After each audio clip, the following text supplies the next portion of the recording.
Kkooti ewozesa emisango egya Naggomola etuula e Kololo mu Kampala yateekawo olunaku olwaleero okuddamu okuwulira emisango egivunaanibwa ababaka ba Paalamenti ababiri okuli Ssewanyana ne Mohammed Ssegirinya egyekuusa ku ttemu ly'ebijambiya ebyaliwo mu bitundu eby'e Masaka ne Lwengo omwaka oguwedde. Omuwaabi wa gavumenti Richard Bilivumbuka yali ategeezezza Kkooti ng'obujurizi bwonna bwe bwaggwedde okukuŋŋaanya, wabula olunaku olwaleero olubadde okuggulawo okuwulira omusango guno, omuwaabi wa gavumenti ate y'omu n'asabayo obudde obulala okulaba nga yeeyongera okukuŋŋaanya obujulizi. Yes, my lord. And this witness, my lord, in Masaka.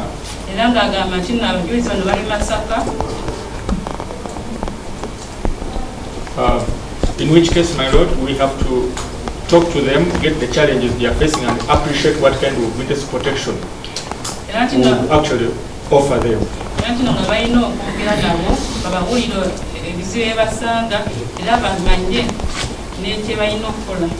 my lord, it also involves the agencies which are supposed to do the witness protection. And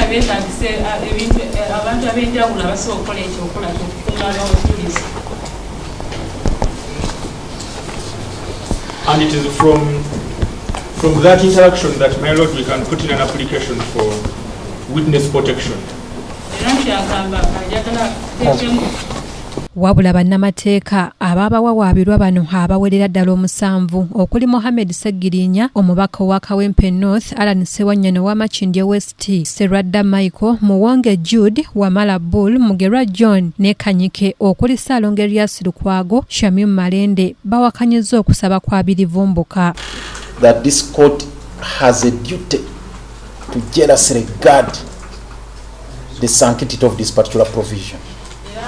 Now, according facilities to the accused person to prepare their own defense, that, my lord, enshrined or latent within that particular provision is the element of disclosure at the earliest. And my submission, my lord, it doesn't even need to be at this stage of pre-trial. No. Your Lordship, when we came back to court on 29th June, State did not make any effort to serve us.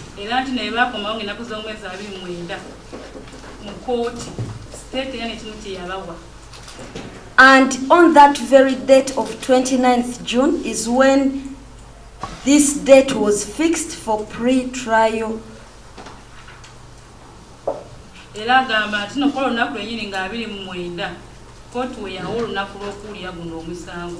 For pre-trial, and the state was in court.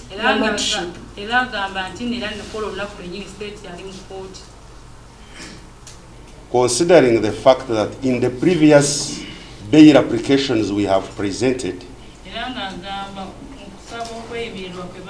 state has strongly objected to them on grounds that they are ready.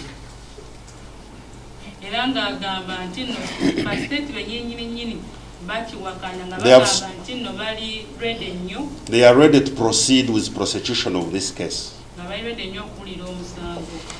For them to turn around now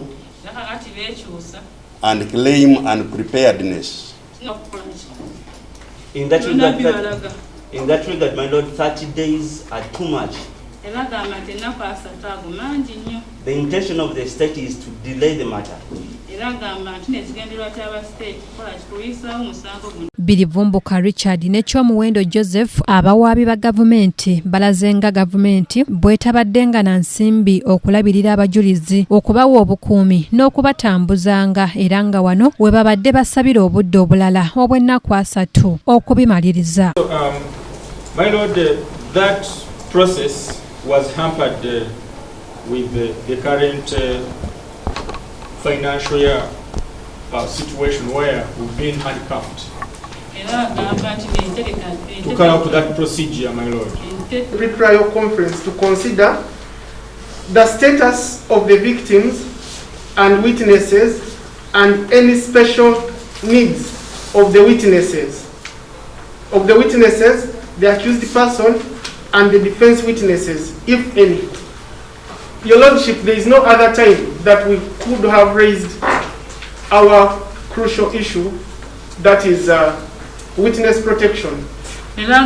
Omulamuzi Jane Alviza agambye nti abawabi ba gavumenti baali bategeeza dda kkooti nga bwe baamaliriza dda okuŋŋaanya obujulizi bwabwe era n'abawa okutuusa ng'ennaku z'omwezi 28 omwezi guno nga bafundikidde buli kimu. Kiikirira bannakawempe ne bannamakindi bayita mu kusomozebwa kunene nnyo.